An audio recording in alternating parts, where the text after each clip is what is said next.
एक दिन एक लड़की ने अपने पिता से पूछा, पापा, क्या आप कभी मेरी वजह से वो रोए हैं? उसके ऐसा पूछने का कारण ये था कि उसने कभी भी अपने पिता को रोते हुए नहीं देखा था। इस सवाल के जवाब में पिता ने कहा, हाँ, एक बार ऐसा कुछ हुआ था, जब तुम्हारी वजह से मैं रोया था। ये सुनकर लड़की उस बात को जानने के लिए उत्सुक हो गई कि आखिर वह क्या बात थी, जिसने उसके पिता को रुला दिया था। इस उत्सुकता को शांत करने के लिए पिता वह किस्सा सुनाने लगा। बात उस समय है, जब तुम 8 माह की थी। एक दिन मैंने तुम्हारे सामने 3 चीजें रखी, एक पेन, एक सिक्का और एक खिलौना। मैं ये जानना चाहता था कि तुम उन चीजों में से क्या उठाओगी। उनमें पेन बुद्धिमत्ता का प्रतीक था, सिक्का धन का और खिलौना मनोरंजन का प्रतीक था।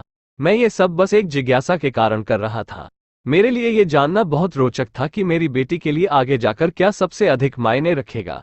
मैं तुम्हारे सामने बैठकर बेसब्री से तुम्हारे अगले कदम का इंतजार कर रहा था।